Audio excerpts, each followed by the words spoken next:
This episode of A Hero's Journey podcast is brought to you by SMP Inc. right here in Las Vegas and now a new location in Arizona. JPS Computers out of Oregon. Alex and Jesse, thank you so much for taking care of me, taking care of the new website that's coming up here real soon. And then Red Rock Harley Davidson, the place that gave me a home when all of this was taken, all the entertainment world was taken away from me.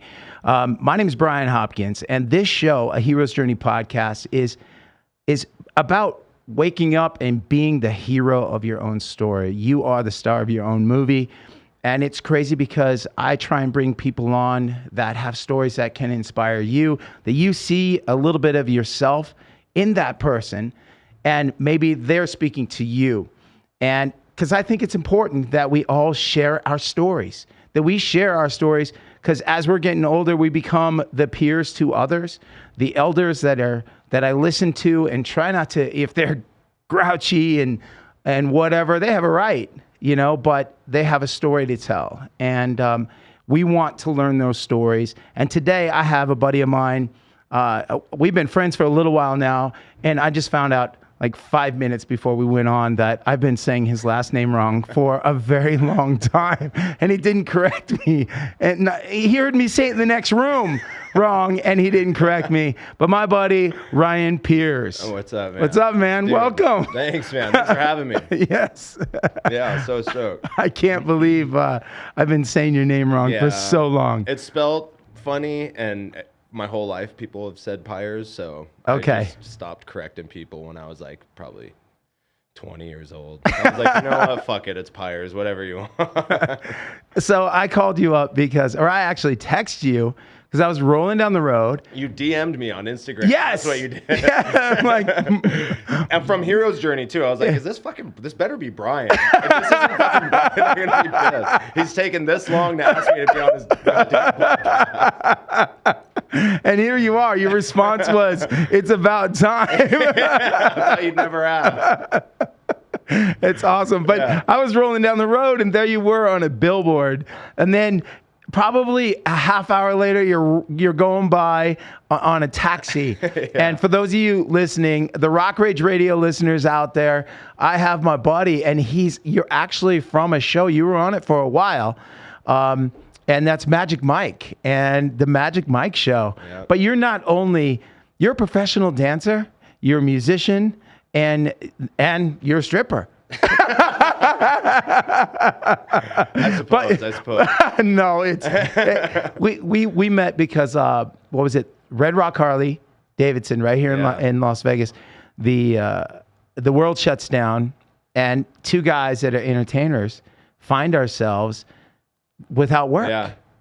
And I remember the day I had to train you, and we had this thing in common. And to be honest, we both had that fuck this attitude. Yeah, I was like, you know what? I'm glad that it was there though, man. Yeah, I know it was a gift. Yeah. It was amazing and still a part of what I do now.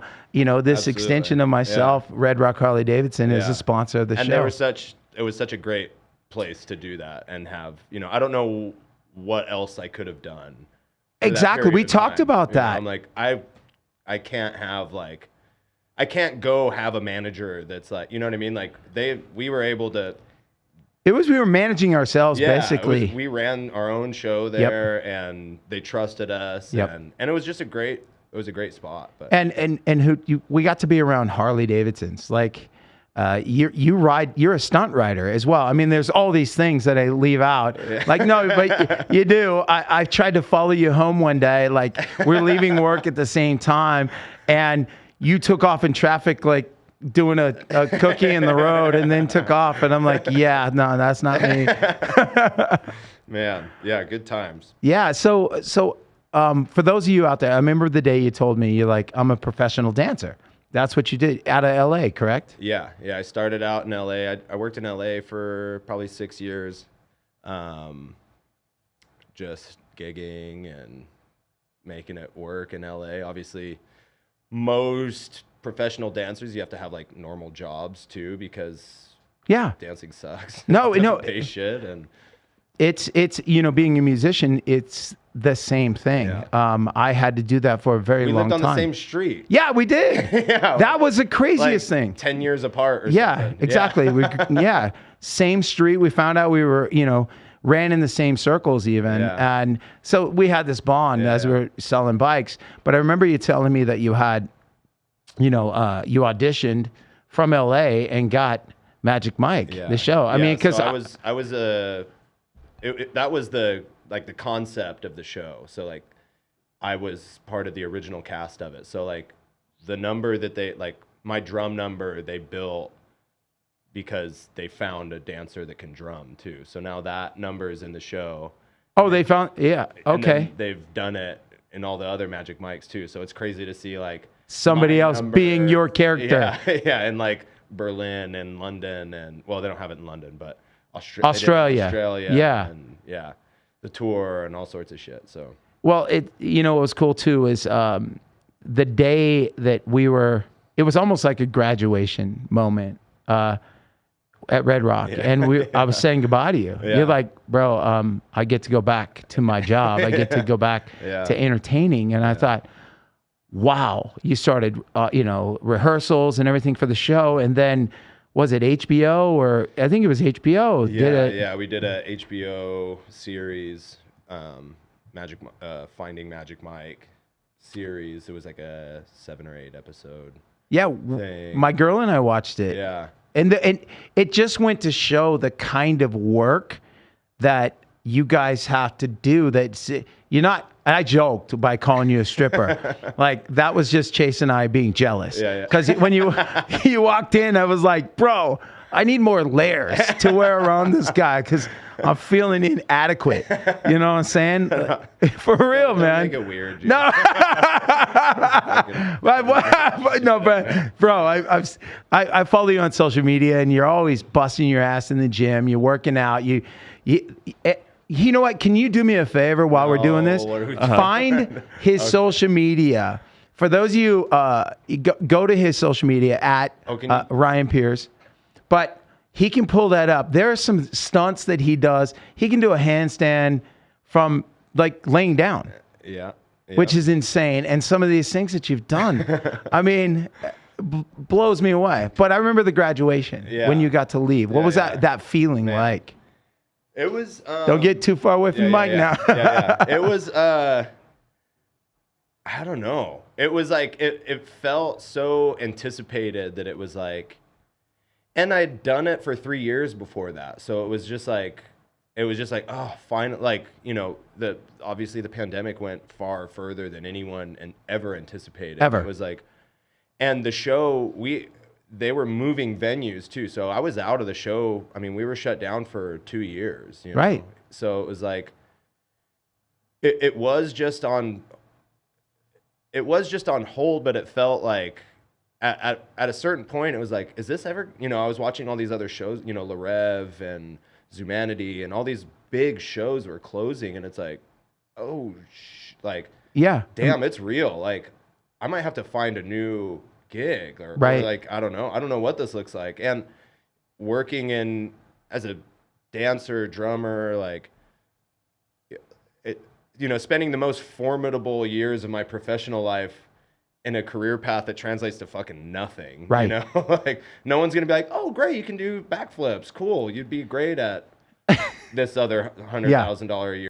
Right, I'm like, right. What? I don't know. I didn't know what else to do. So that's and that's the thing. I remember working with you, us talking about that, having a conversation. When is this going to open up? So it was we were happy for you when you got to step back in and bringing your dog back in to visit us. And how's he doing, dude? I almost brought. I was like, dude, you should have. Yeah. He'd just be like. He'd shoot the whole thing down. Yeah. He's so cute. Yeah. So you have his social media up. Yes, sir. You got to look for. There's some things that he does on there, some handstands, some crazy stuff. Something like this, maybe. Yes. Yeah, there you go. That's insane, dude. Dude. Like for real.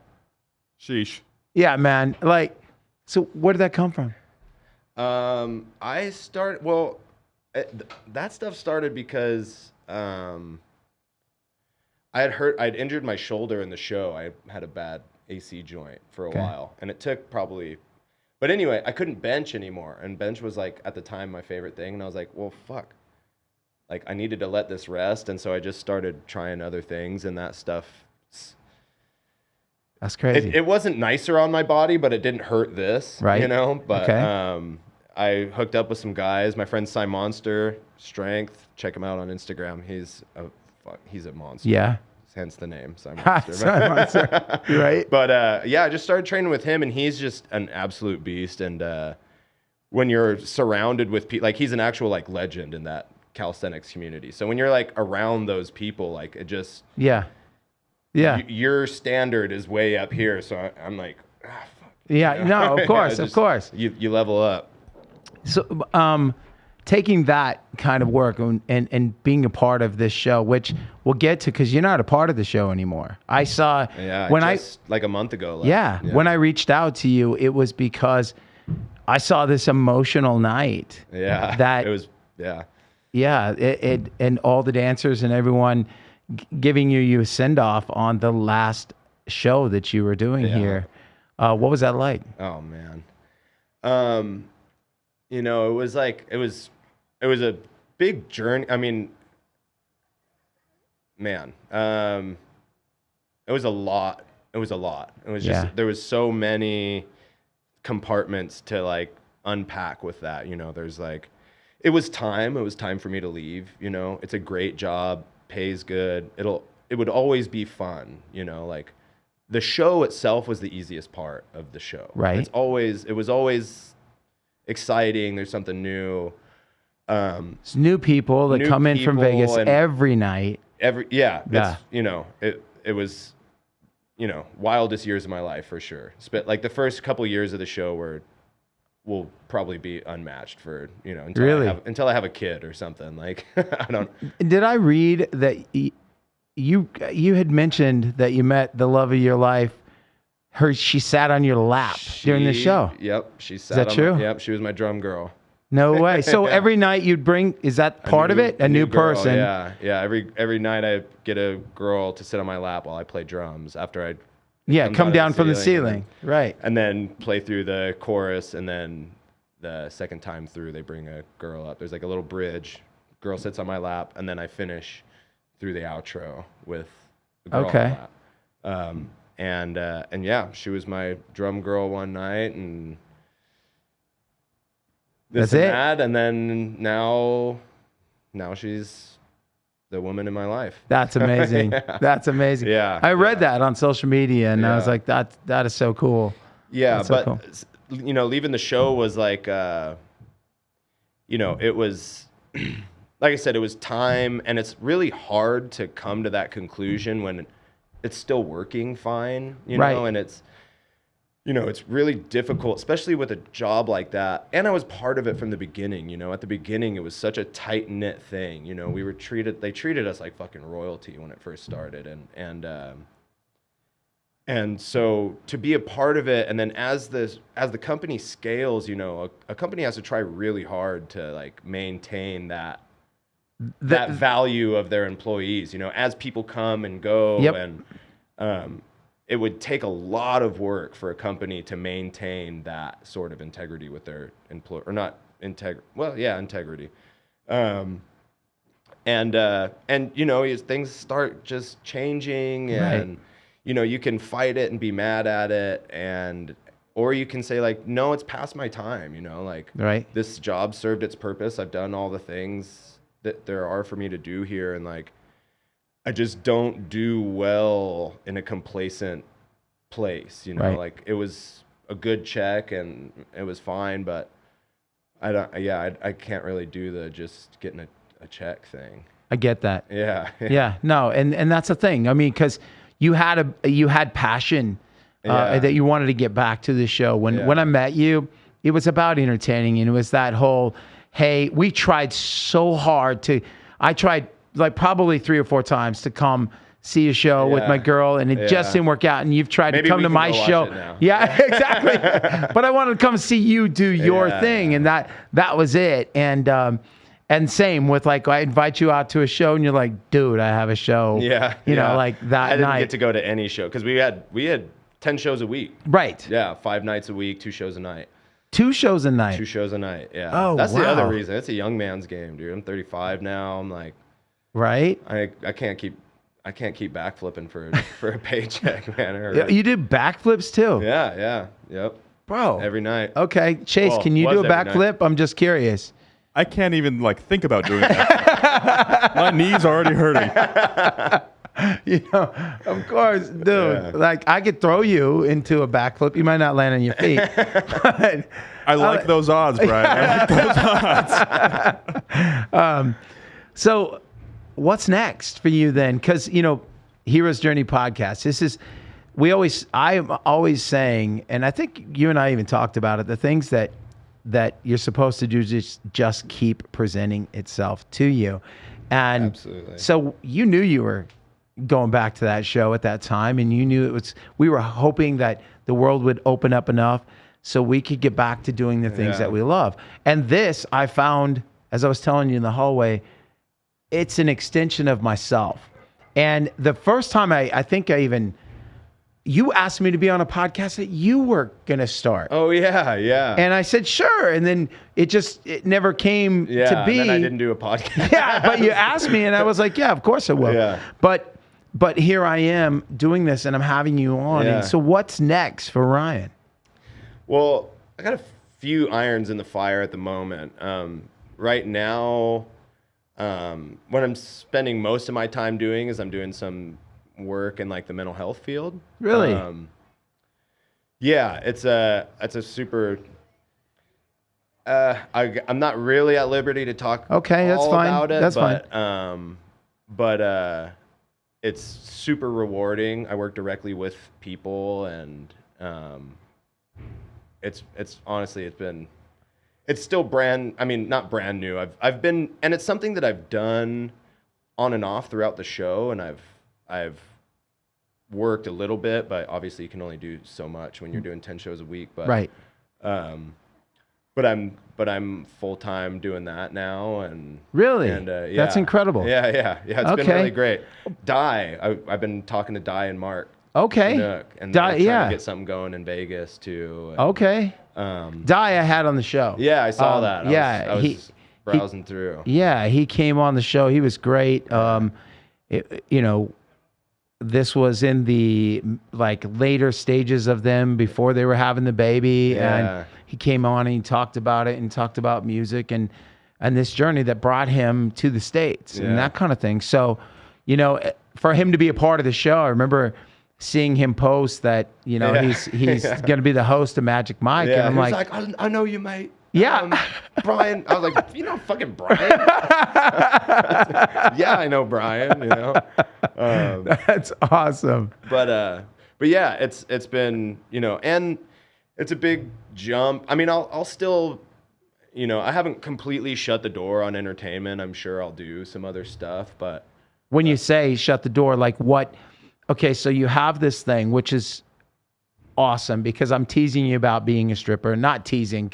I'm, lightly joking. Yeah. But you have that, and then all of a sudden, on the flip side, you're literally helping with mental health. And I know this comes from a place because you and I talked about this. You're growing up. Yeah. Do you mind talking about that? No. Yeah, please. Like, where does that come from? Because I know where it comes from, but for those of you out there, we're talking to my buddy Ryan Pires, former dancer, former of the show Magic Mike, which, by the way, I saw Channing Tatum jumps on the back of your bike. You give him a ride out off the property because he's got to get away from everybody really quick. Helmet on. He had no helmet on too, and a cop pulled up next to him. and I was like, dude, honestly, I hope he pulls us over. He's like, dude, I don't know, I'm Channing Tatum. What do you want? You're gonna write me? They'd be like, dude, I don't know what the fuck is going on. We're gonna get out of here. That's crazy. Yeah. But so this getting into that side of it, the mental health and helping other people, that's another flip side. Even though, watching that show, Becoming Magic Mike, that was the name of it, right? Finding Magic Mike. Yeah. showed another side to that, what you guys do, and like I said, how hard you have to work, and especially these people who didn't have any skills when it comes to that coming into it. And you had skills. You're a professional dancer, a musician, and they put together a great show. But you know, it takes work and talent, and everybody's counting on everyone to hit their marks and do the right thing at the same time, and leave whatever troubles at home, in their apartment, in their house, or wherever, and show up and do your job, you know, every night, 2 nights a week. But now, and you're helping people get escape. That's what entertainment is. And you and I talked about that before, helping others get lost for 50 minutes or a couple of hours from paying bills and all the things that you worry about, and you just get lost in, and for them, it's a like kind of a fantasy world. You know, their husbands are not going to be, or boyfriends or whatever, are going to be dancing around and doing all that stuff unless they're joking. You know, and you give this escape, and I thought was really, you know, we talked about that, how cool that was, and now you're helping other people, but that comes from somewhere. So where is it? I mean, comes from a lot of places, but I mean, really, like the baseline of my story was that I you know, I had a pretty challenging childhood in a lot of ways. You know, growing up, long story short is that I grew up around drug addicts and alcoholics, and I got sober at a pretty young age. I spent most of high school in like juvenile hall and placement centers, and like, I'll say whoever designed taking your freedom away knew what they were doing, because like when I got out of that, like the last thing I was in for a year, and when I got out, I was like, I will fucking do anything to never experience that again. Oh wow. And I was 18 at that time, so my mom had moved up to Oregon. Long story short, I got sober, and got sober, and then that's been a part of my life ever since, you know. And I don't think that I can't really picture a world where it's not. That's amazing. A part of my life, or at least I don't see the benefit. I remember now you telling me where you answered calls to help other people with staying sober. And then here I am outside. I don't drink either. I've never drank ever, and out just before the show, I'm like, what do you want? And we have all this alcohol there, and you know, and I forgot. It's common courtesy. Yeah, but and that's what it is. It's because at my house I have all this alcohol on the shelves for my friends. And like, you should, like, right. I would drink if I could. I'm just a fucking asshole. Like, I can't. I don't know what that's like. Like the idea of like casual drinking just doesn't really register. Like, the idea of like raging is what comes to mind when I think about drinking. Yeah. You know? So that background, then you've taken and turned the corner to help other people. Then when you say mental health, like what is it that when it comes to the mental health side of stuff, or without giving away anything, but how do you help people? Well, I'll say that I really enjoy sharing what I've learned in sobriety, because that's how I learned, was people that had done it before me, and they learned it from people before them, and no one, you know, the only gain that those people got out of it was helping someone, you know. And like, I don't think that is like a very common thing amongst normal society, but like, that is the most human thing that we have, is camaraderie, you know. And like, and I think, whatever, I don't want to sound, you know, cynical or anything, but like, in a lot of ways, I think that there's a lot of aspects furthering that gap in today's culture, you know? Agree. Like, I think that people forget how to interact with each other, you know. And like I said, like, you know, when I reach out to help someone who needs help with drugs or alcohol, and it's like, you know, I genuinely, first off, I genuinely have no dog in this fight. Like, you can fucking drink. You can go do fentanyl again. I don't give a fuck. Like, right. I don't have a dog in this fight, but you'll probably fucking die, dude. Like, right. Those guys, these kids coming in off fentanyl and shit are dying. Wow. Fast. Wow. Like, and they're just doing I always thought it was just like, it was laced in there. No, they like buy fentanyl now. That's like, crazy. And just go out and fucking die on that shit. And like young men, especially at the rate that those guys come in and go back out and fucking die, like the rate, like that, you wouldn't believe how astronomical those rates are. That's crazy. Yeah. And it's weird for me because I've never drank. I've never done drugs. I've never had a desire for any of it. And I know that because I come from a background on both sides. It's alcoholism is a thing, and being Native American Indian and it just so it's hard for me to wrap my head around that. I just said to my girl, I love that she can casually drink. I've been in relationships where that wasn't a thing. It couldn't happen, for the other person. And she can, and she's like, oh, I'm not doing this. And she'll go weeks. Yeah. And then we'll just, in social settings, she can drink and that's it. And I enjoy that she can be herself, but I'm like, you're lucky because it's not everyone can do that. And I'm lucky that, I think the biggest thing that I gained out of getting sober was like, I had to face myself at that point. Like there is no buffer, you have to just fucking raw dog life after that. Like you don't have all that shit to cover up your shame and your, all of that nasty shit that comes out once you start looking in the mirror and being like, fuck, I'm me, and like, I have shit to clean up. And like so many people that don't have to like, face some sort of rock bottom, like never have to actually do that and face like, oh yeah, I have to clean these fucking things. I have these character defects. Like, right? I have to like say these things to another person and I have like amends to make. Like I have, there's people I fucked over while I was out there doing my shit. And like, I had to go back and like, not even apologize, like amend the situation. I get it. Like, but like I think that was our connection. And it comes, I'm having these moments on the floor where we talked about these things. And that was this connection that you owned up to this stuff. And you admittedly said, these are the things that I need to do. Yeah. And I remember these moments, man. And I think that's what drew me to you. Our friendship was that, and the understanding of, we were both entertainers, and that there was nothing against us and the people that were there on the floor because they gave us camaraderie. There was like this, we were all in it together, but we were all individuals. Like the only way we were making money is if we were selling a bike or whatever.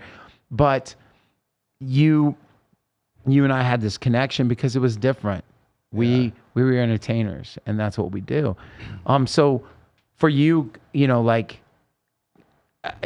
coming in, I forgot about that story until you said it. And then it just, because you were fun Ryan to me, and it's great that you can do that. Going back to what you said earlier, being able to get gratification by helping people. Like if you were you can impart knowledge. I said that at the beginning of this show. If we can inspire others, if we can inspire in our stories, it's huge. Yeah. If we get gratification from helping by gifting when we can, that kind of thing. And it's not that we don't want that. It's not like, that's not why I'm doing it. I thought about that today. I was rolling up on my bike and there's a guy on the side of the road and I didn't want to give him money. I'm looking over going, damn, that dude doesn't look like he has a blanket. Yeah. If I had a blanket, I would just give it to him, and that's what I thought as I was turning off to come to the studio.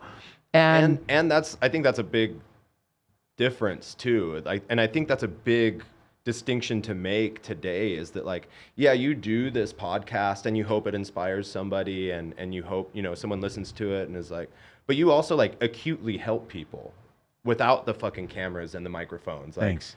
you know, I think that is where the fabric of our character lies, you know. I Agreed. think that, you know, when the cameras are off and everything, like, Yep. Who are you? Like, who am I going to be when no one even remembers Magic Mike? You know, like, who am I going to be? Who, you know, Bryan will still be Bryan when podcasts aren't a thing. Right, and right. You got grandkids or whatever. Maybe No, and that's a thing. My own son started binge watching these episodes. No, I'm not. Yeah. And I know Josh is watching and listening. You know, at some point right now, he's going to be, you know, watching this episode. And he said, "Dad, you don't understand. You changed my life. Yeah. Your guests have changed my life." He goes, "I'm down 71 pounds. He just ran a marathon. He is doing a 26 miles. Yes, and didn't train for it. He's been doing jujitsu. How old is he? He's 34. And yeah, and it's my son. And he literally is like, you changed my life. Yeah. And he's like, I've stopped drinking. He goes, I haven't drank in 2.5 years, but this helped me. The people that you've had on telling their stories. And then he said, I stopped smoking weed. He said, he couldn't afford all the classes he wanted to take at the jiu-jitsu. So he started cleaning the mats and cleaning up there so he could go as often as he wanted to. That's what I did at the dance studios. There you go. Yeah. And so I went, oh my gosh, if I did this show just for my son and I connected, he lives in Florida. Yeah. If I connected to my son with this in a way that I didn't have, like I can talk to him all I want, but it's the people that I know that he's listening to. Yeah. And he's like, I had no idea you had so many inspiring friends with so many inspiring stories. And he goes, and there are times they just speak to me. It's like they're talking to me on a day that I need to hear it. And that's what's really cool about having this and knowing that it'll be there for my grandkids to you know, learn a bit more about me, because my own son is like, I didn't know that about you. I didn't know you lived in a car. I didn't know you know, he didn't know these things. How hard I worked to get to a point to make being an entertainer feel so easy. Like you said, the easy part was doing the show. It's all the other stuff. That's why bands break up. That's why you leave a show. It's all the behind the scenes stuff that gets in the way of the entertainment part. Right. And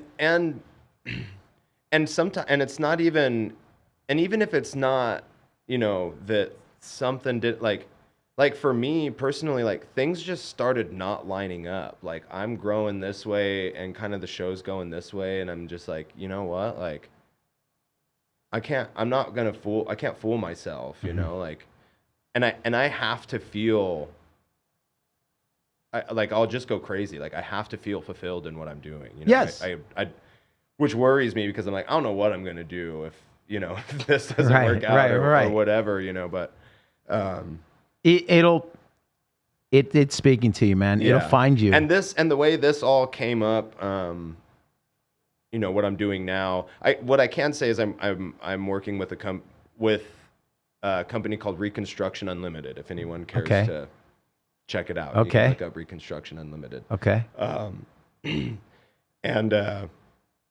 And it just like bam, bam, bam, like happened, you know. And it's funny, like, and things always seem to happen in some weird way like that for me. And even like I was talking to I going through it with my therapist. My therapist is like, does this always happen to you? Like, and I'm like, what are you talking about? And she's like, well, it just seems like when you try to do things, like they just happen somehow. And I'm like, I don't know, I guess. It's what I was getting at. It's like when you put in work and when you're doing things, certain things just seem so hard to go after and get and grasp, right? But then all of a sudden you get to a point where, oh, this is where I'm supposed to be. And now things that you're doing are turning to gold.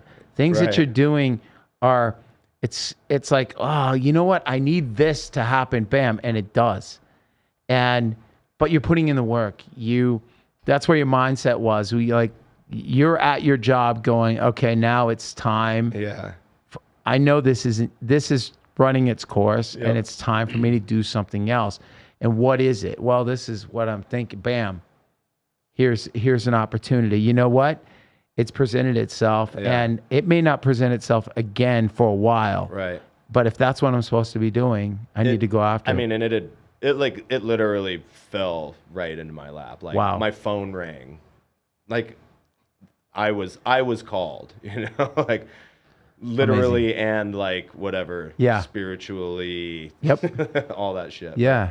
But I was like, oh man, well, you know, all right, I guess I got to pick up, you know, like I can't ignore this, you know, like, and you know that like it happens in your gut, like you know when it's time, you know, you can fool yourself as long as you want and stay for the prestige and, you know, the you know, benefits that come with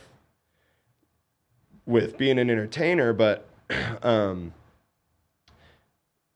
you know, entertainment, like any entertainment job can be gone right now. Oh, but if you have placed your identity in that job and that job just poof disappears, now who are you? Exactly. What happened? And we talk about that. We talk about this all the time. Chase is an entertainer as well. He's an opera singer. So what? Yeah. Oh, for real. We call him the voice. Yeah. Yeah, I'm not going to talk too much though. So. Oh, I can hear it now. Yeah, exactly. I didn't think of it. Until then, and he's like, he's an opera singer, and that whole thing. But that's the part that makes it so special. Not everybody can do it, and knowing that it could, like, I've got shows all the way out till June, and after June, nothing is there. I don't have anything booked yet, and I'm okay. Yeah. I'm okay with that because they come and they just seem to stack on top of each other. But that's a life that I chose. And now there's this new calling for you. Yeah. And it's you chose to step away and go, okay, well, that's not done. Right. But this chapter is closed. Yeah. And now I'm moving on to a new one. Yeah. And the thing is that makes you different than everybody else is you are coming from it at a different angle. You are an actual, you know, entertainer. The people that you're going to be helping are going to see you and like, oh my gosh. Yeah. You know, and there's a bit of openness. Like, and I think that was like, you know, I don't think I could have found something that, like, obviously being a dancer has very little, like the Venn diagram on that, like barely crosses over, you know, but it is an asset of mine because it is an asset to me doing that because it just is life experience. You know? Like a lot of that is like, what kind of things have you navigated sober, you know? Because a lot of what like the mental health industry is intrinsically is dealing with, you know, drugs and alcohol. Yep. You know, you'd be hard pressed to find anyone that works in mental illness that doesn't, I don't want to say mostly, but for sure they deal with plenty of drug addicts and alcoholics. Right, of course. Or at least problem drinkers and drug users. Of course. I think that there's a spectrum of it, but that was, and it's really like the only thing that made sense for me was I was like, man, like this is the only other thing that I've done my whole life is like invest in, you know, learning about how to be the man that I want to be, you know, not what feels good today, but like being able to look at like, you know, and I think that that's where like, whatever, I don't want to get too woo woo, but like, no, I think that like, that's where a lot of people's like concept of God comes from is like, where does your virtue come from? You know, like how are you going to be that man that you want to be? How am I going to be the father I don't have a kid, but I have a vision of the father I Of want course. to be one day. Yeah. You know, and how do you stay in line with the decisions you make to stay in line with that? You know, I think the word God gets like drugged through the mud a lot, Right. you know, but that's kind of my concept of like universe, God, whatever I love everyone it. wants to call it, but like that is the road forward, you know? Like, Yeah. And that, you know, for the most digestible way to say it, you can say mental health, but like, and not that I'm pushing God on anybody. No, but like, no, but like that is my mental health, is like striving to be the person that I know I want to be one day, you know? And I had a vision. That's great. And I had a vision of that today. I'm getting on my bike to come here, and I look outside my garage and thought, today is beautiful, right? What a gift. And I'm only given this moment. I'm getting on a bike of all things. And as you and I both know, you know, we both ride, that, you know, we're gambling every time we get on the bike. Yeah. And yet there's this rush, but there's this beauty in it. And I'm giving this moment. And I thought to myself, same thing. This is a blessing. Yeah. You know, and I was coming here to sit down with my friend and talk, just chat. Yeah. And I know this conversation is going to help others. And I love the fact that you chose something, like I said, I was having flashbacks of our conversations that were much deeper than just being entertainers, you know, on the floor, and your background and how you were, you know, your struggles, and witnessing and taking note, and then going, okay, this is who I want to be. And I got to tackle each day, because being sober is a day-to-day thing. Every moment is a choice. Yeah. Every moment is a choice. And we had, remember when we had Tommy Vex on the show? Yeah. And I was shocked to know that Tommy is sober. And Tommy, he had shared a story where he was going to take his life. He was going to jump in front of a train. Yeah, I think I saw that. Yeah, and somebody calls him and wanted help. Hey, I'm going to drink, and this is what's happening. And he's like thinking, you're interrupting my I'm going to just suicide. Yeah. And instead, damn it, I'm going to go help this person. And that person saved his life. Yeah. That call saved his life, because he went, I can't have somebody reach out to me and need my help and not answer this. Yeah. That's a lot of, you know, you get further and further from those, because that all kind of comes from a very self-conscious place, right? Of like, or I mean, it's hopelessness really, but like me being able to, it maintains my hope for me to be able to help somebody. Like if I'm able to, you know, and a lot of these guys that I work with anywhere, I have a few different places that I work with people that need help with drugs and alcohol, and to see, and like they come in fucking broken. They are from the gutter, you know, like that was rock bottom, and they came to this place where they're like, I don't know, you know, I just can't, you know, they're broken, and I was there, you know, like, and they come in, you know, 120 pounds, just skinny, sucked up, and I'm like, I was 120 pounds when I came in, and I'm like, wow, and I can't forget that that's where I was, and that where I'm at today is, if I were to make a list of what I wanted out of getting sober, I have a million times more than that today. You know, like I would think that I was like, yeah, if I could have a car, and like, what, this dude pays rent, you know, like like that's crazy. This dude's got an apartment, and wow. And you know, so the homeless, like I see the homeless guy and I'm like, that's my fucking people right there. Like I have to help that person get I'm not going to pull him into my car and take him somewhere, right. But when anybody walks in, you know, we put principles before personalities, of like, you know, the principle here is to help somebody. That's amazing. You know? and of course he's probably a fucking asshole and has a lot of horrible shit going on. Right. And they're probably difficult to be around, you know? Right. And I was like, I don't know how the guys hung out. Like the guys that hung out with me when I first got sober, I'm like, dude, good for you guys. Because I was probably unbearable to be around. Yeah. I mean, I was like an 18-year-old kid, like, you know, didn't know how, I just would like, I was just so full of shit, dude. How long have you been sober now? 17 years. Good for you, dude. Yeah, thanks, dude. Seriously. Thanks, dude. That's amazing. Yeah.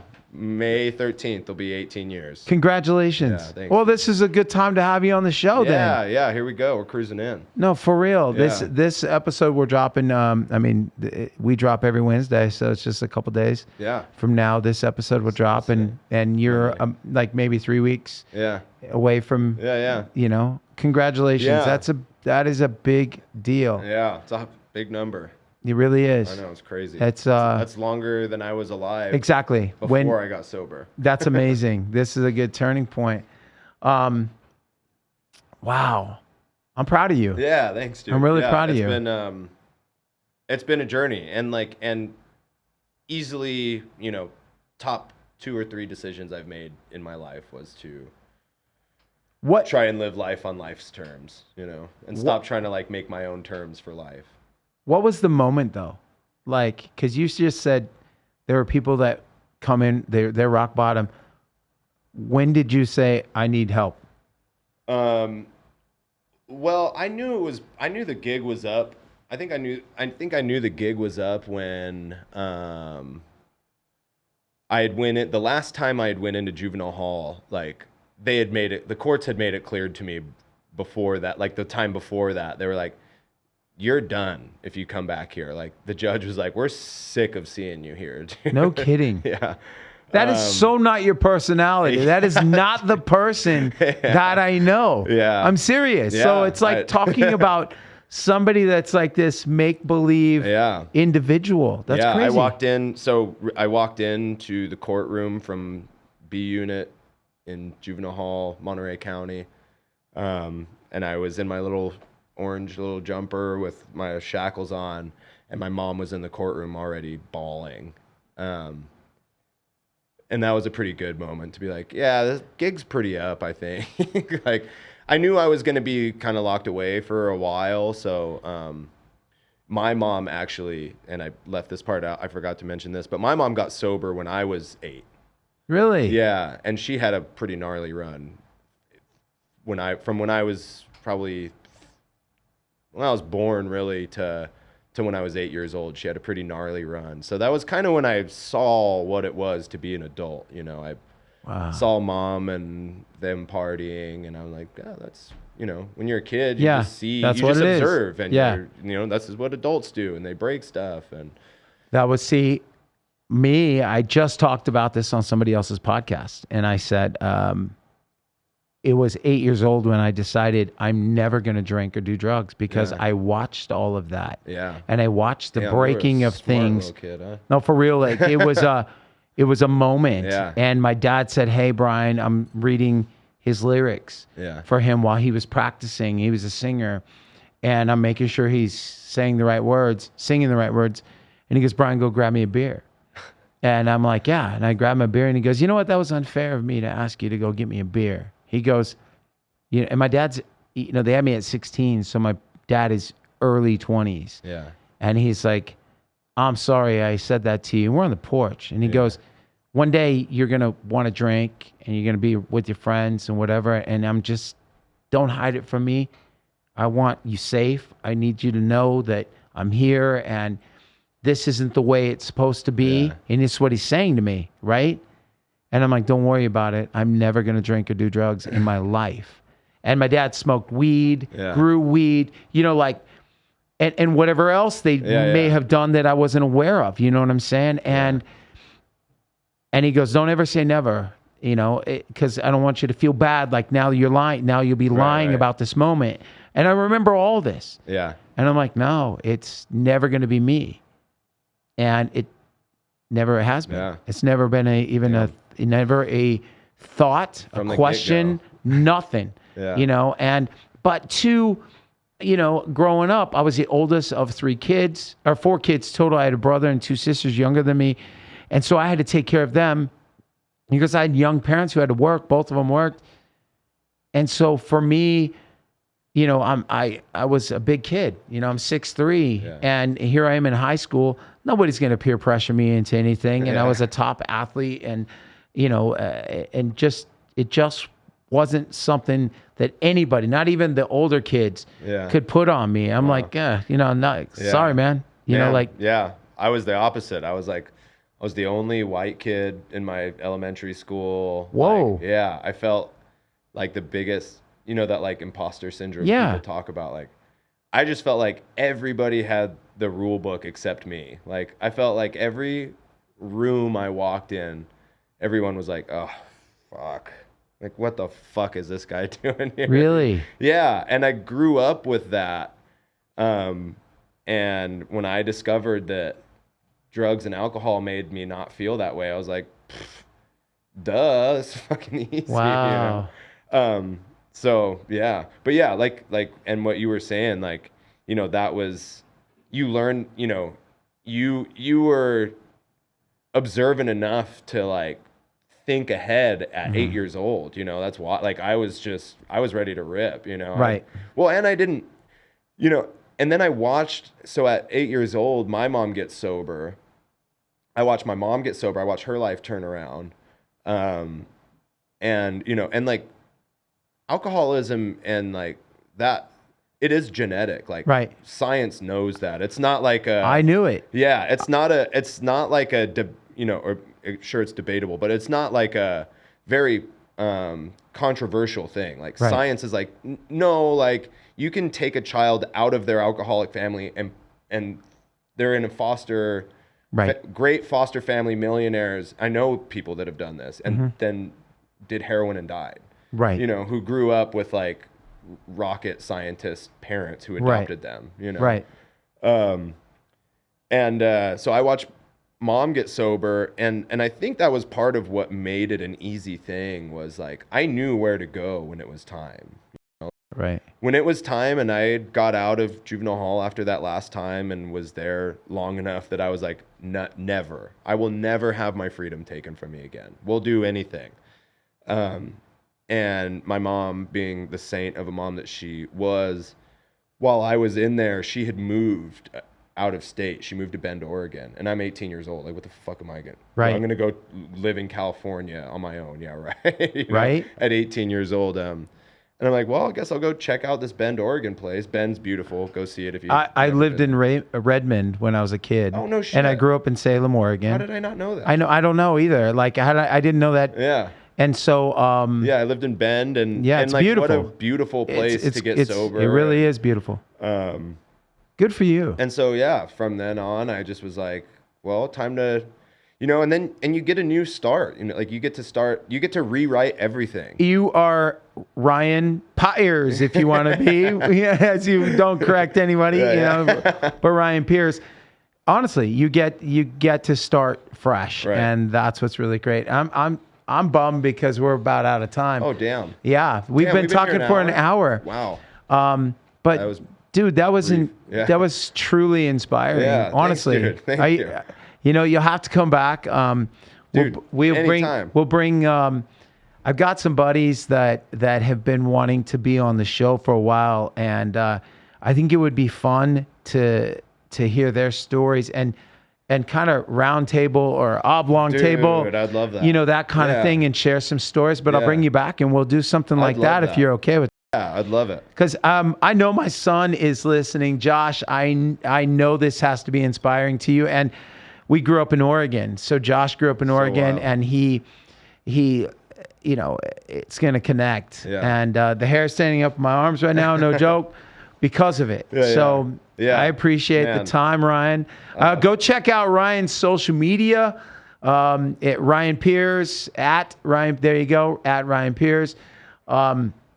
It's fun to watch you on the Harleys do the crazy stuff that you do, working out. Yeah. Even that little crazy little The ball thing. Dude, yeah. I've seen it. I've seen you do that backstage with the guys before going on the show. You know, my girl's like, "Are they all in towels?" I'm like, stop. You know, it's my buddy. I'm watching this. She's watching to see if the towel's gonna drop. I'm like, stop it, Nicole. You know, but thank you for being on the show, thanks for man. having me, man. I'm so happy. Shout out to the sponsors and Chase, our producer, Chase. Dude, you have anything to ask my boy before you go? You know, no, not today. I was really trying to come up with something, but like you guys covered a whole lot. You're really inspiring, man. Oh, thank you. You're a genuine guy. I appreciate you coming in. Oh, thanks for having me. Yeah, and what you do on your next chapter, I can't wait. You got to come back on, and when you can talk about it a little bit more, or if that day never comes, meaning you can't talk about it because of what you're doing, you're helping other people. That again, dude. It melts my heart. Thanks, dude. It's amazing that that person, you're taking what you have learned and helping someone else, and know that that person comes in completely broken. Yeah. That you're going to give them at least a chance because you've been there. And so I admire that in you. It's inspiring. Thanks, and you got to come back and share. Oh, man. Like I said, we'll have a round table. So, dude, all right. I'll be here at the drop of a hat. You let me know. Awesome. Ryan Pires, everybody. Shout out to the sponsors, JPS Computers out of Oregon, SMP Inc. We love them, don't we, Chase? Yes, we do. Yeah. Marvin and Tyler, thank you so much. And then Red Rock Harley Davidson, the place where I met Ryan, my buddy here. We were selling, you know what, I'm going to leave you guys on this, which was kind of wild. Anytime there was a girl coming in who wanted to buy a bike, if I was already busy with someone, I'd run over and I'd be like, "Hey, you ever seen the show Magic Mike? This guy is in what?" And the next thing you know, he's selling him a bike. So that was kind of our thing. If he was busy, you do that. Yeah. I would hey, have you ever listened to Blue Collar Man? Elvis Monroe, Blue Collar Man. Oh, dude, we didn't even cover like when I just listened to your music and I was like, passively was like, I'm just a blue collar man. Yeah, he dropped some lines from my song and walked by. I'm in the middle of a sale or something, and he just dropped a line and then just passed by and smiled. Yeah. But that was us passing time. But it was fun to do that on the floor and be like, yeah, he's in the show. You've ever been to the show? Oh my gosh. So then it was fun to see you on billboards and taxis and all that they're stuff. Still up there. You can still see me on the billboard. I love it. He's the long hair guy. Yeah. I used to call you like the mini Aquaman. I've heard that one.